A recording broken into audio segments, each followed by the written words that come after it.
talk, there's the microphone. We'll take as much courtesy. Yeah. Whatever you want to do. Don't you like being... You're on. You're on. Mary Jo did that.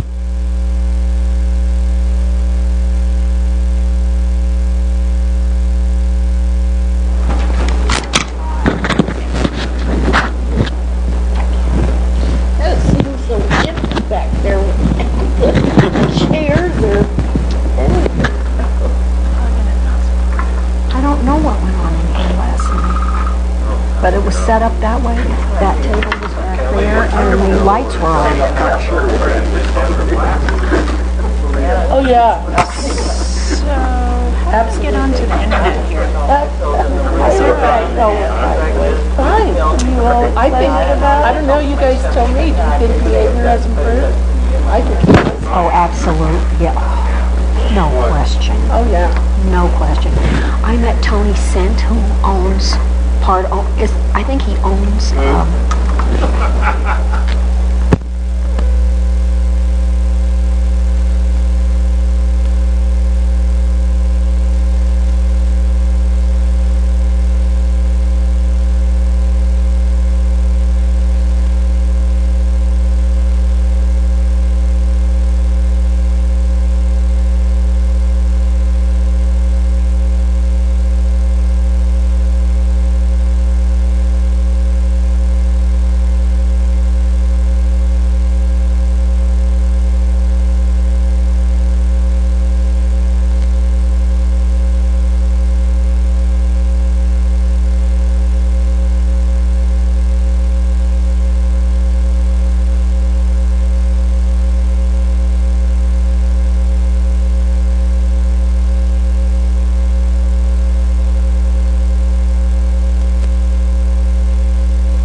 I guess I don't need to sit in your lap.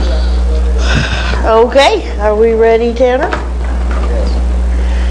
All right, it's 8 o'clock, and we're going to call this meeting to order. We've had the roll call, correct? Yes, would you like me to do it out loud? Yes, let's do it out loud. All right. Since we have some new members, the public can see who. Okay, Case? Here. Coy? Here. Carrick? Here. Wilson? here. Good? Here. Murphy? Here. Pennell? Here. Larson? Here. Do we have any additions, deletions, or corrections to the agenda?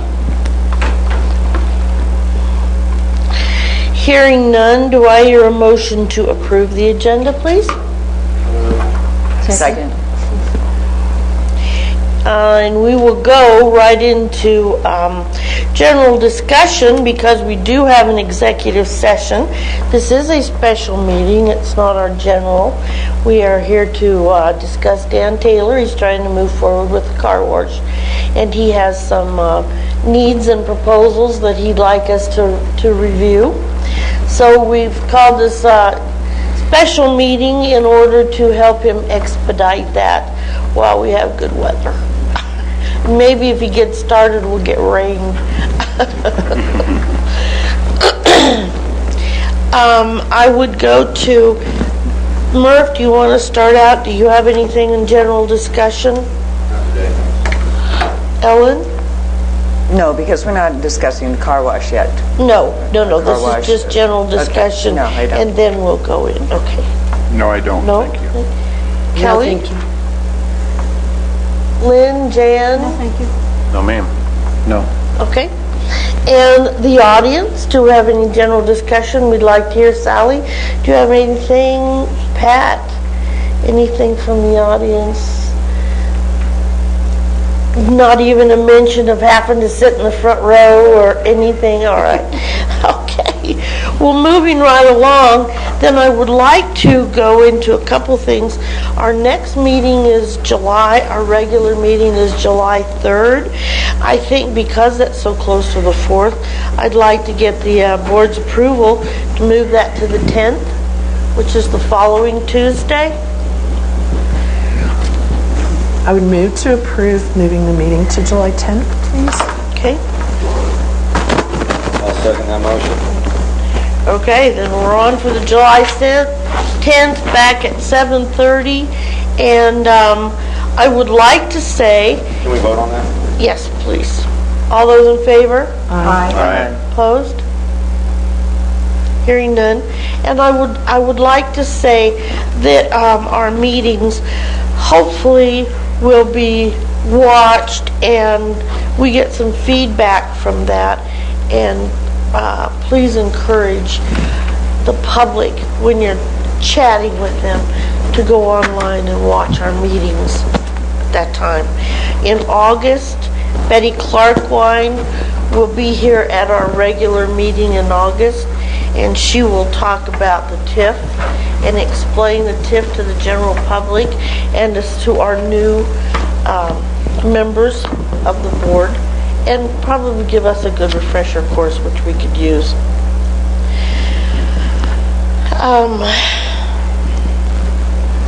Miss Mary Jo, may I have an Yes, alibi, please?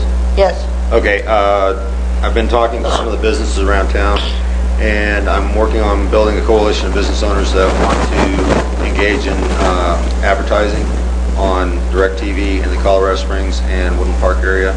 By coming together, I'm going to get the price down to, per business, $249, and they will be one of 5 businesses featured on a 30-second commercial that's going to feature Woodland Park, and also we have other entities, and we're going to have a safety message at the end of at least one of the commercials from the Sheriff's Department. Well, good. Several time up here. So if there's any business owners out there that want to engage in this, it's a 90 commercials over a 30-day period. Good one. That will feature we're going to feature Woodland Park first, give Woodland Park 5 seconds, and then each business owner will get 5 seconds afterwards. That's good. That's something we need. We need to promote our town. Yes, and then the Main Street report is that they are looking for advertising dollars. David Perkins is working with Michael here at the city because the lodging tax was, a lot of that was intended for advertising and commercial advertising the city and stuff. So David Perkins is working with Michael, or I guess, is it Mike? Mike Farina. Yeah, Mike Farina. Okay, that's right. Working with Mike to look for those dollars to also help advertise for the city. Good. That's all I got to say. Good. That's good news. And probably at our July meeting, we will talk about how we're going to move forward. We'll have the new appointments. We'll have election of officers at that meeting. And we'll talk about moving forward. That will be a key part as to how we're going to promote and move forward with Woodland Station as well. So that'll be a good thing. Anything else before we take a little break and move into executive session? Mary Jo, something came to mind if we could go back to general discussion. I'm sorry. Sure. I'm just waking up. But speaking of appointments, and not to say anything, we just have 2 positions coming open. Yes. Jan and Mary Jo's positions, I'm sure they'll reapply, but just in case they don't, and to give consideration, anyone interested should apply for those 2 positions to serve on the DDA board. So, thank you, that's all. Do we know what the deadline is for that? The council, I think, will be voting on that. The terms expire in June, and I believe they're being advertised as we speak, so it would be before the June 28th meeting. I'm not sure, but I think that's the case. The city clerk can answer that question. Suzanne LeClaire. And I'm not sure, but I think we do have 3 or 4 applications, so that's good. Choice is always good. Choice is great. Yes. We like to see people get And we're engaged. happy to see interest. There was a time when no one would apply, so we're happy to see that. Excuse me. All right, moving into, let's take a little break. Yes, Dan? Thank you first for calling us. Sure. Sally is here in case there's any questions with regards to proposal because I know Alan called me, Tanner called me for the meeting that came up about the word planning. And Sally is here to answer that. Bank is here also.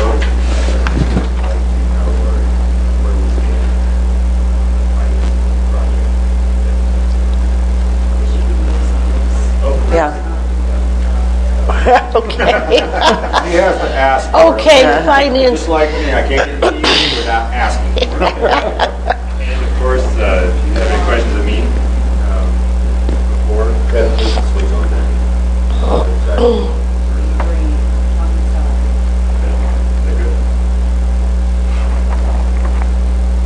There. No, that's better. Can you hear now? Okay. Okay. Does the board have anything that you would like to ask? If you don't mind, Dan, in general public, if you have any questions, ask them now.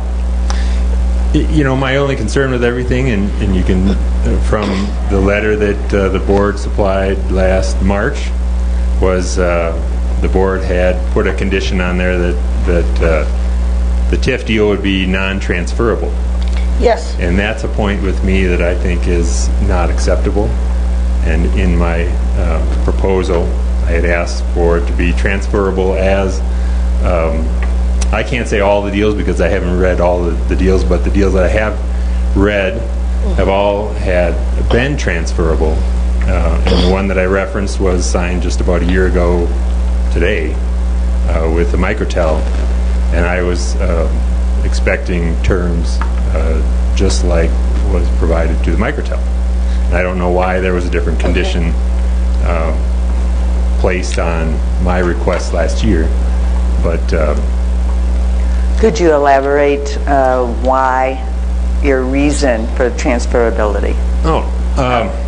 Because I think when I purchased the land, that was the expectation that had been set forth from the DDA in doing previous deals. And so what happens when an asset, a public asset, is bought or sold is that knowledge is already sort of baked into the price of the asset and taken account for. And so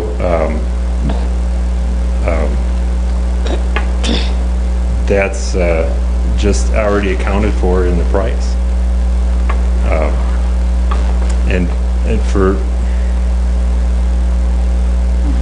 well, lost my train of thought on that, but Okay. I'll come up with it. Hey, Dan. Yeah. I got a question now. Sure. Just in our conversation prior, there's two entities. The car wash is separate from the coffee business. Is that correct? Yes. Yes. Okay. So there's no issues with secondary buildings or anything like that? I mean, Well, there shouldn't be any, right? Because the coffee is just the coffee kiosk is the primary building on that site, correct? Is it? Okay. I just wanted to clarify that. Yeah.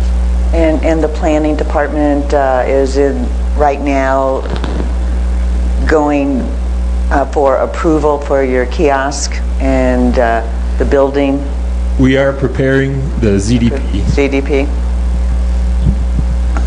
I can elaborate on the planning process. So the kiosk is a permitted use by right on the property, and the car wash is a conditional use. So right now, Mr. Taylor has completed what's called the entitlements process for the car wash. The conditional use and the site plan has been approved for a use by right permitted use for the kiosk. It's simply an application for a zoning development permit with construction drawings associated with that. So staff reviews that administratively for the approval to move forward with a building permit and construction.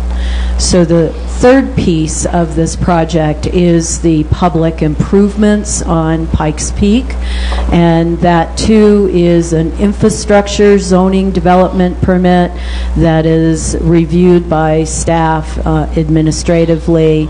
And so currently Mr. Taylor is working on construction drawings both for the site plan of the kiosk, the coffee kiosk, and the infrastructure. So that's where he is in the process. Any questions about the entitlement process or the approval process for building permits?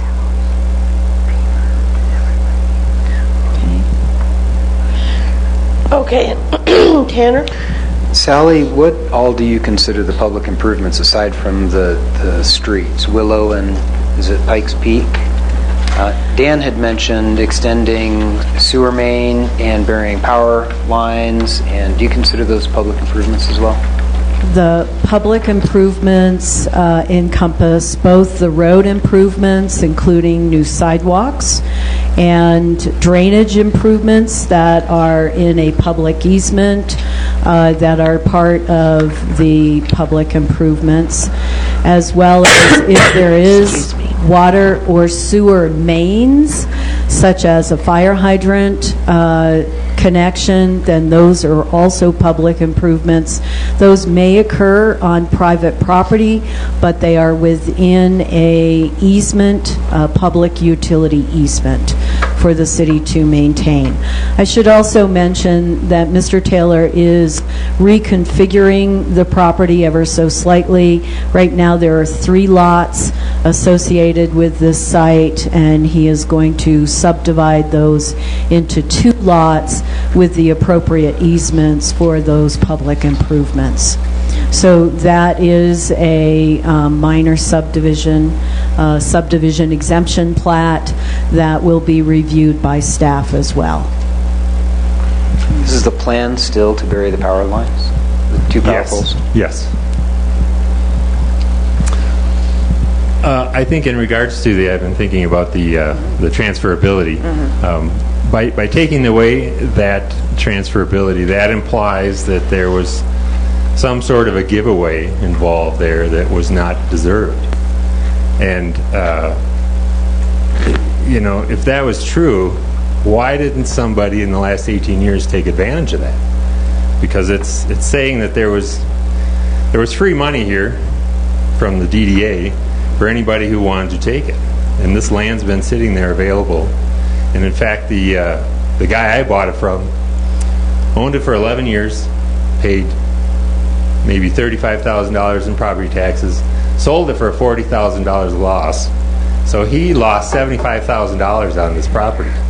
And so if there was this big giveaway from the DDA just sitting there, which he knew about, the DDA, why didn't he take advantage of it? And why didn't anybody else take advantage of it? It was sitting there. Anybody could have done it. Tanner? Because there is no guarantee of free money. That's right. It's a risk, right? That's why. It's a risk. That's why. I would suggest, excuse me, I have to turn this back on. I would suggest that the money's not necessarily free because it comes with terms and you have to agree to a certain set of agreements that are obligations on the part of the property owner. So I think that it's misleading to say that the land is free because it comes with expectations.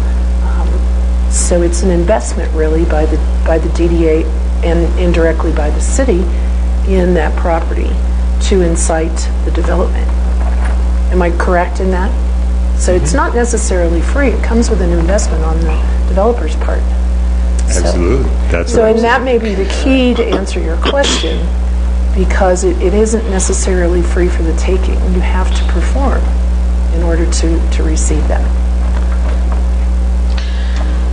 Murph, you had your hand up. the money doesn't even exist yet. So the money doesn't even exist yet. What is happening is you're making capital improvement upon a piece of property. And one of my questions is, especially on the transferability, it's not just an investment in the property and the development of the property, it's an investment in you and your business acumen as well. Okay? If you are doing this as strictly as an investment to sell, then I might take another stance on it. Okay? However, you are a proven and successful businessman in this town. I know that we're not supposed to pick winners and losers, even though we are going to check bank accounts and all that stuff as well. Okay? At the end of the day, it is an investment in the business as well as yourself, to me. Okay? And if you take and push that, just build it to sell it, then another stance. Who's the buyer going to be? Do I want to invest in him? Do I want to risk the taxpayers' money in an unknown entity? And that's kind of where I come from sometimes.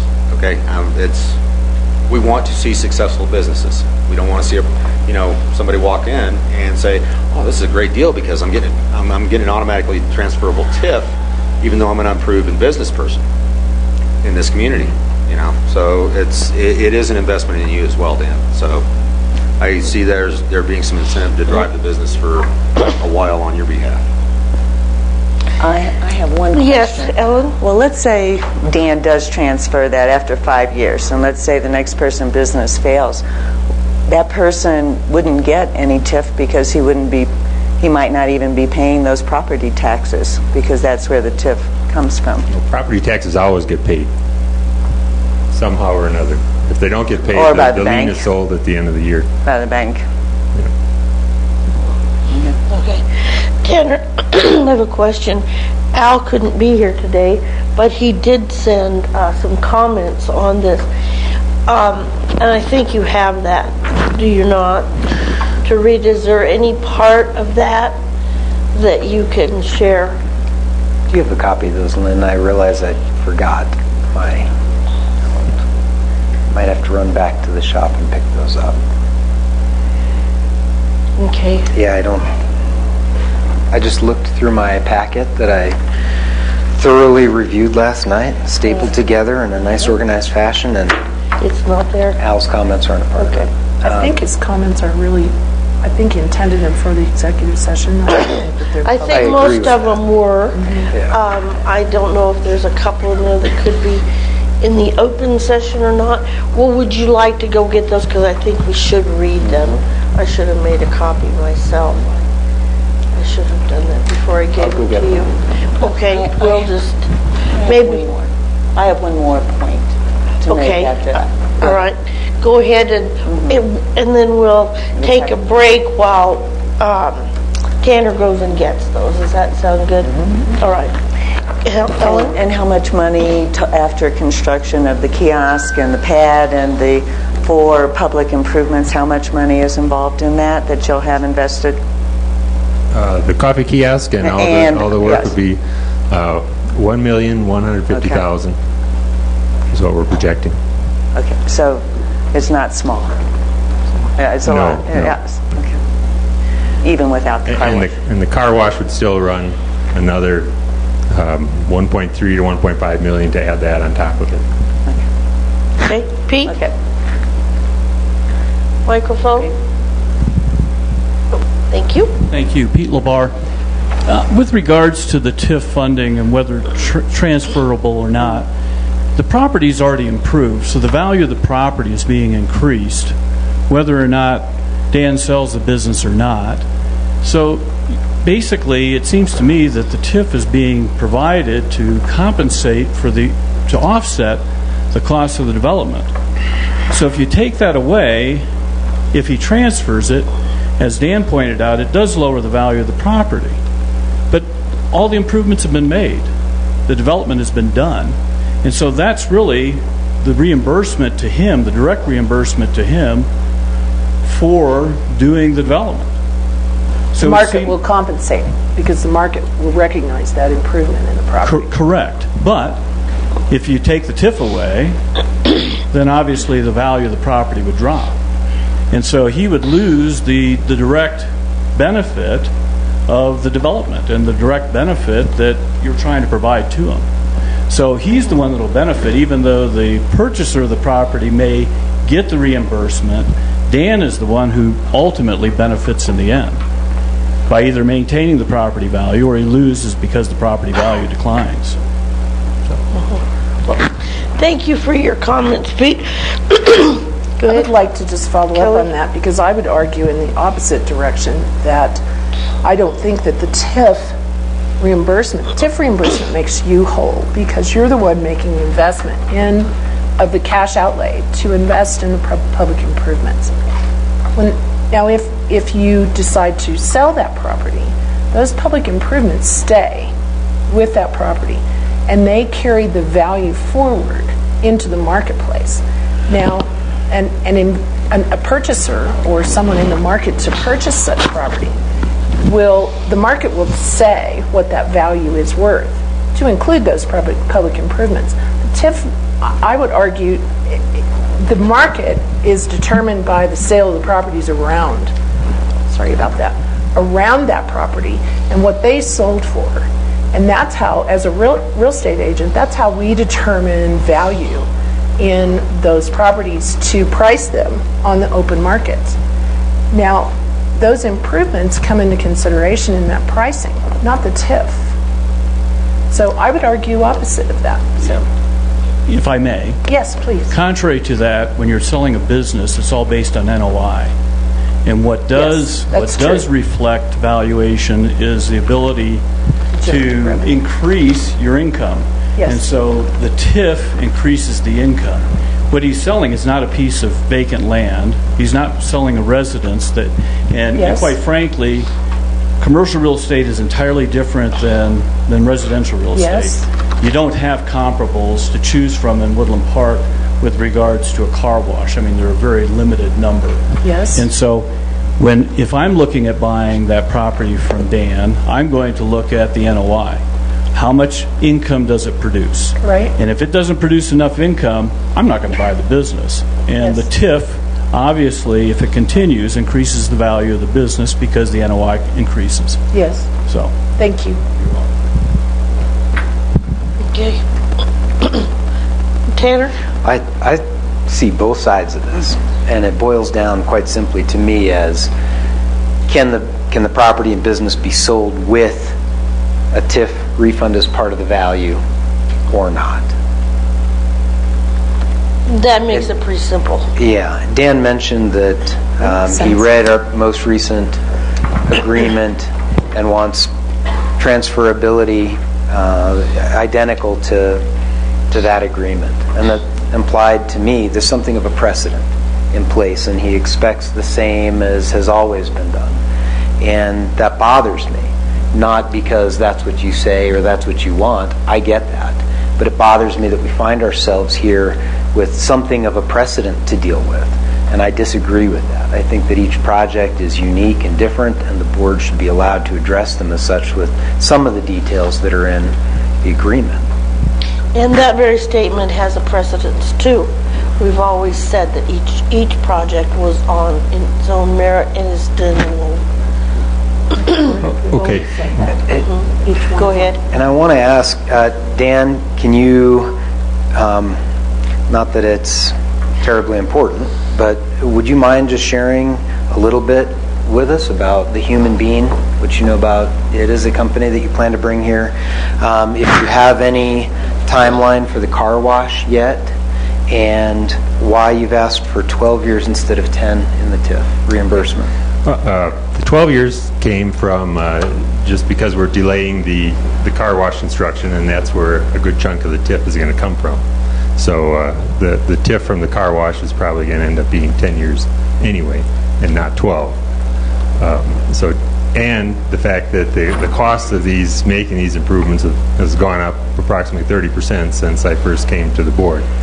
So those two things, just being able to recover that money required a longer period of time. Now the Human Being, or the car wash timeline, the earliest we would start construction would be next summer. And that's if everything goes really, really well with the coffee business, because it's up and running, it's profitable, and everything looks rosy. And then we can start working on the car wash. That may not happen. It may be another year. Who knows what's going to happen in the future? We just can't tell. About the Human Bean, they are headquartered in Medford, Oregon. We're familiar with them because we used to live in the area for 8 years or 9 years. Very, very similar to Dutch Brothers that we have in the Springs. There is 8 Human Beans in northern Colorado. They're all owned by the same franchisee. They're currently building 2 more. They're all in Loveland, Greeley, Fort Collins area. They're very successful. Overall, there's about 71 or 75 stores in the U.S. It's not a huge number, but they're very judicious about who they choose for franchisees and where their stores are located. They, of course, don't like to see stores fail. That's just not a good thing for a franchise. So they seem to be a very healthy company. Very good to work with, we found. And it was the type of product that we felt was needed in Woodland Park, that offers the speed and convenience of a drive-through, and especially in this location. Why would you think that was a need in Woodland Park when we already have 3 coffee shops here? 3 drive-through coffee shops? No, we have one that has a drive-through. Well, it's very different than going to Cafe Leo. The outside come in and take our market share, because that's a very hard market share to enter. And we already have 3 locals, or 2 locals and then 1 corporate. We need another corporate. The locals are Cafe Leo and the coffee bike, which opens this month. I wasn't familiar with that. Which is not a drive-through? It's not a drive-through, but it's too local. You're bringing it out. That would be my problem. But You're this bringing is outside corporate. We already have a drive-through. a franchise is fully owned Take locally. away market share from 2 local businesses. That doesn't seem like a good thing to me. It's not really direct competition, though. Coffee is coffee. Yeah, yes it is. It's coffee. Well, It's not like. So you're saying I shouldn't open up this business because you're opening one? No, I own a yarn shop, but thank you. I'm just saying that there are 2 local businesses that are local that are opening, and a drive-through. I think it's a hard market share. I don't think it's. okay, well, that's not ours to call. And I but want to that's correct take that into this is consideration. Go ahead, 100% Dan. locally owned by me and my wife. All the profits will stay here. We do have to buy supplies from the franchiser, and that's the only money that the franchiser gets from us. Cantor? Dan, has there been some kind of a market study to support what you're doing with the Human Bean? The franchisee the franchisor helps out a lot with that in working through, again, with the site selection, whether it's a good place for a store. And we've been through all of that. That's reflected in the acceptance letter. Is that any of that data something you'd be willing to share with the board? As far as any market analysis that's been done? Oh, you know what, the location is, of course, the most important thing. Actually, I should say that's the second most. The first most important thing they consider is who the operator is, and that they have confidence in the operator. But the location is very, very important, and they have a lot of criteria that they look at to determine whether they think that's going to be successful or not. And it was approved. They thought it was a very good location. So there isn't any documented market study looking at growth or projected growth of Woodland Park, traffic counts? Well, traffic counts, of course, and I provided that information to them, and the demographic information I provided to them. What's unknown is within that traffic count what type of traffic is made up, in those 29,000 cars a day, and that will make a difference. But there's, it's hard to know that for sure. Jerry? my experience as Papa Murphy's owner, I was a franchisee, and I agree with your assessment, that the money actually does stay here. You buy from them, and also I would not hold that against you. You're very much a local. And then what you're selling in your location is paramount. We're a commuting populace, so that cup of coffee going down the pass is an attractive thing. There's a market for it, much more than, and then being located on the right side of the highway on your commute down the hill. So I believe you have a good game plan, and there's a need for it, and I think you'll do fine. Thank you, Jerry. Okay, well, we're approaching here a little after 8:30. Brooke? Thank you. I was here a year ago or whenever it was that this was presented to the board, and I've got the board's letter. It was in the packet. There's no mention at all of a coffee shop. I do remember him mentioning kind of as an off-line comment that it might be a part of the car wash, but the entire letter from the DDA to him in March of last year is nothing but about a car wash. And there was an awful lot of discussion from Dan and from others about the car wash and not much about the coffee shop. And I'm a little concerned that this is a bit of an end around of the process that we go through of looking closely at a development, and I'm not positive that the boards would have written this letter particularly just about a car wash. I mean, just about the coffee shop. So I don't know what's going to be discussed in the executive session, but from my standpoint, this seems a bit rushed. It's a little different from what was originally proposed, and I'm not positive I'd like to see it go forward in this particular manner until there's been, obvious input from the board, from the community, and it's obvious there's some discussion concerning the type of business. And when Dan did the car wash, it was very clear that there was the position that the tunnel car wash was going to take in the community, and I think everybody accepted that. I'm not sure that the same is true with the coffee shop. Thanks. Okay. The finance of this, is any comment from the financier of this project and what's being requested now as opposed to just the car wash? Well, is this on?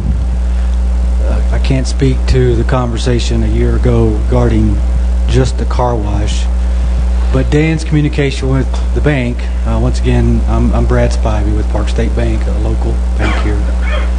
We've been having dialogue referring to this property.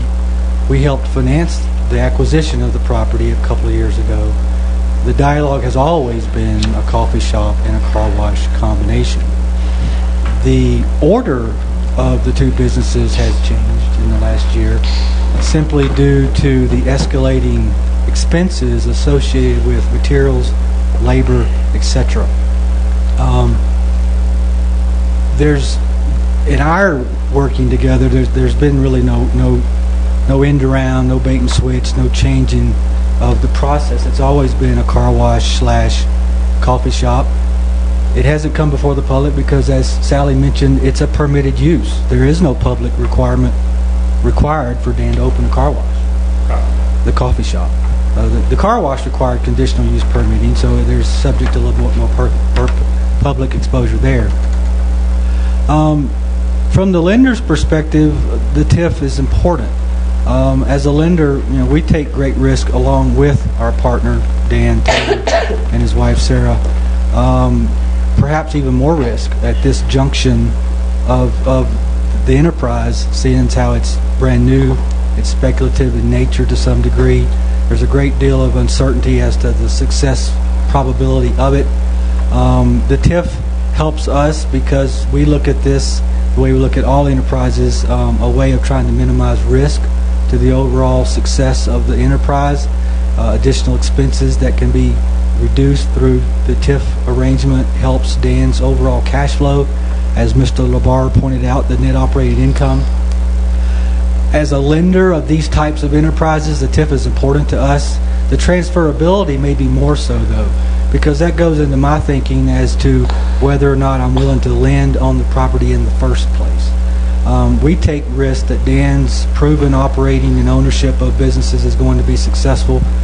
We've done the due diligence, the analysis on the franchise, the market studies, the traffic studies, the demographic studies, trying to help Dan understand whether this can be successful. But ultimately, there's a great deal of risk involved in any enterprise of this nature. The more we can minimize that risk, the better. The TIF helps minimize that.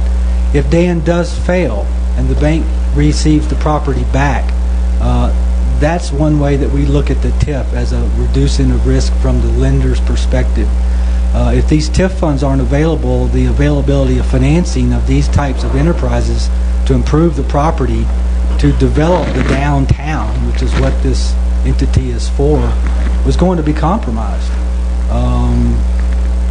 So the transferability and the TIF are critical to our cash flow analysis of how successful he may be.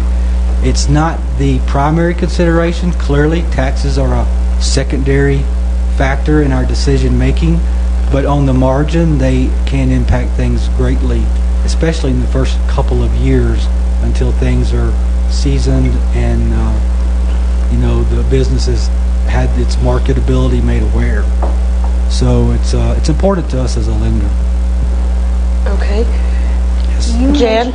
You mentioned that you've been talking with him for a while about this. Now, Yes. I was a franchise owner for 17 years, so I am familiar with that, how that all works. And yet this letter from Human Beings says that the franchise application was dated April 9th, 2018, and it was accepted by them on April 28th, because it doesn't take a long time for a franchise to be approved, a franchisee to be approved. So if this has been going on for that long, and I'm not saying that I'm against this project, because I'm not against what he's trying to do. I'm just asking a question. Well, there was no certainty as to which franchise might be selected for the operation of the coffee. Dan has been talking about a number of franchises for years. Dutch Brothers was one we first started talking about, Human Being. So when I say we've been talking about it for a couple of years, it wasn't necessarily franchise specific. It was, this would make a great location for a drive-through coffee, which would complement the car wash and the geographic boundaries of that property. So to answer your question, the conversation didn't center around the Human Being until probably the fall of 17. Dan would not commit to the franchise until he had reasonably strong conviction that the lender, his capital partner, was with him. We weren't able to sort of commit to that till about that time. So there's been a discussion for the property ever since before he bought it. When we finance property, question number one we always ask is, what are your intentions for the property? We want to make sure that it's a viable, even thought process. We understand it might evolve over time. So there was no specific franchise. He could have owned and operated his own private coffee operation, and that would have worked for us as well, as long as it made sense. Sure. Thank you. Dan, what about your appraisals? Have they come back yet? Are we... Actually, we received the appraisals yesterday afternoon. Okay, so they are back. So the appraisals have been performed. Based on the initial review that I had done yesterday, they do support the lending arrangements that we have met with Dan. All of our requirements basically have been met or close to being met outside of the TIF agreement that he's working with y'all on. So the appraisals are back.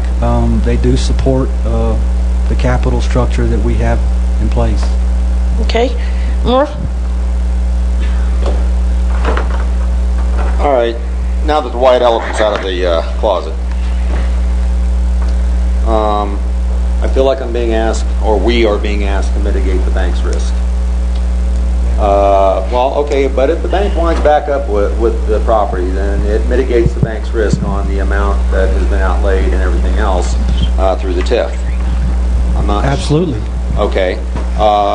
And once it goes back, should it go back to the bank, God forbid, then what incentive... Is there anything stopping us from giving an incentive to a subsequent owner? If he came in and wanted to invest in it, should it go back to the bank? Is there anything that stops us from I don't know. If it's transferable. Because that becomes transferable to the bank. Okay? And that's where I'm kind of having the problem, because we know that development, to start with, is considered high risk for bank lending. Mm-hmm. Okay? So wherein do we want to mitigate the risk to the taxpayer? Okay? I would like so I'm really having a problem with the transferability and everything now. I'm not interrupting you, Mert, but I can see this going into part of the executive session, part that maybe we should talk about. Are you agree? Does the board agree that maybe we should get into that? Can I ask one more question yes, here? And Dan, Tanner brought up that he thinks that each project has its unique things and should be evaluated, and somehow that played into your request in the letter last year that my request should not be transferable at all.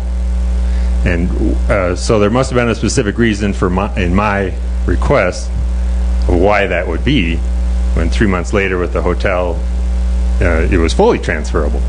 So could you explain why that would be? Tanner, go ahead. There have been a number of things regarding the negotiation of these terms that have occurred in executive session, and rightly so, and I'm not at liberty to divulge those directly to you at this point till the board makes that decision. I can ask you, though, this is what I've been wanting to ask here, regarding the transferability. In the past, board member Al Bourne, who qualifies for this board because of his position with Park State Bank and Trust, has been the most vocal about the transferability of this. Have you had any conversations with him? I have not. Okay, well, it sounds like that this is not going to be a simple, that we're going to definitely have to put some thought and discussion and I can make a few more comments, too, if I may, Mary Jo. I'm yes. sorry. With regard to this gentleman, the car wash still is the focus of this whole process. It's just that we had to add this coffee business in first in order to get the car wash done in the future.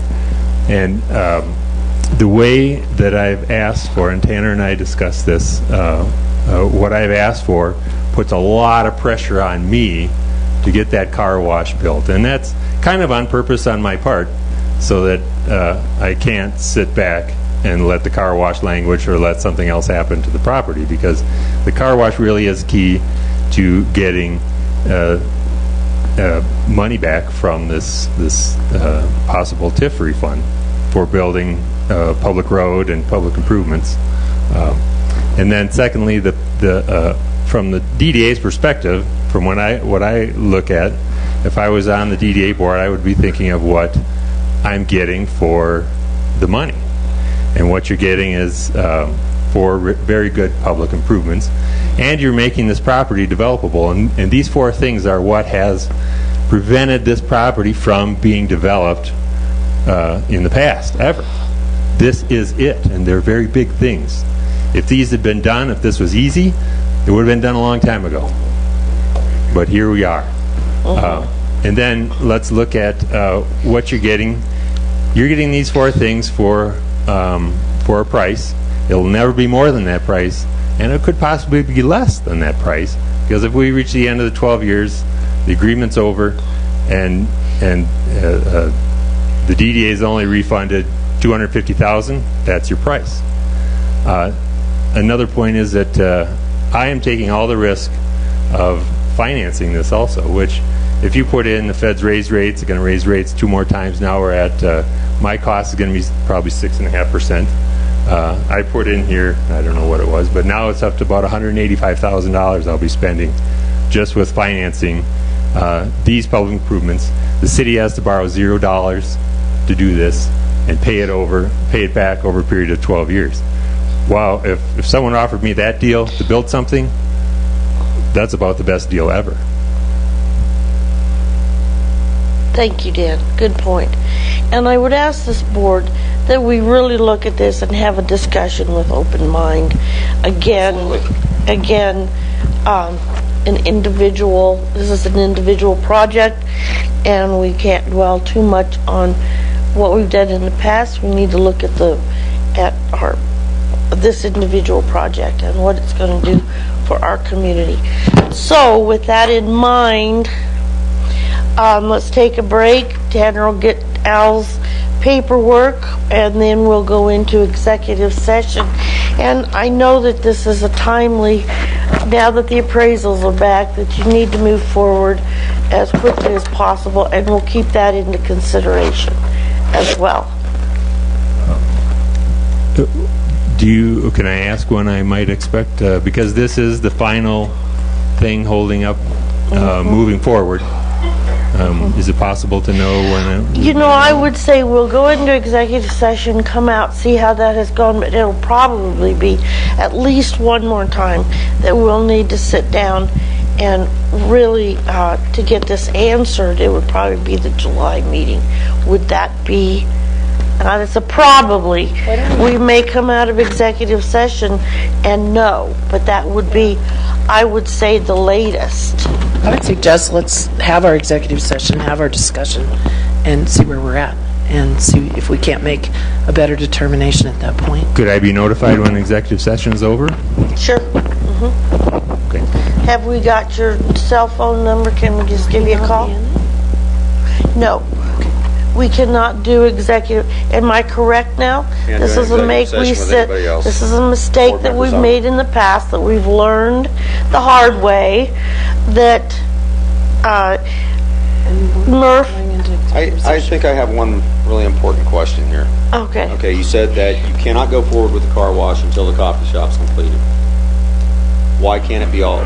Why can't it be all done once?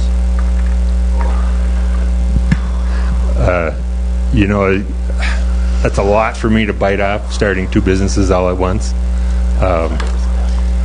The car wash is a special purpose building, and that causes a lot of problems with lenders and the SBA.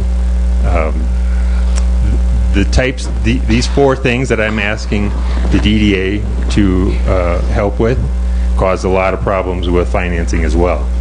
So this is a mechanism, doing the coffee shop, Park State Bank willing to get on board and finance this when a lot of other lenders will not, because of the type of expense it is, both with those four things and being a car wash. This is me just trying to figure out how to get these four things done in order to move forward. This is the last Okay. chance. What is your cell phone number? It's a means to an end. If you look at the total capital expenses of the coffee kiosk, the property improvements, the utility improvements, the car wash, it's a large capital cost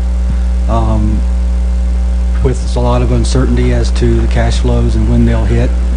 So the timing of doing the coffee kiosk first allows us to develop a bridge to get to the car wash for cash flows, which we think will make it the most successful path for Dan's success and for the city's success. Okay, thank you. If so that we can call you on your cell for an executive session and have another question. 8985. Okay. Okay, well, if we can thank you all for coming, we can take a break. We'll do that. We'll get into executive session as quickly as possible. And we are sensitive to your urgency. Okay, 5-minute break. Thank you for coming. Hold on. My question.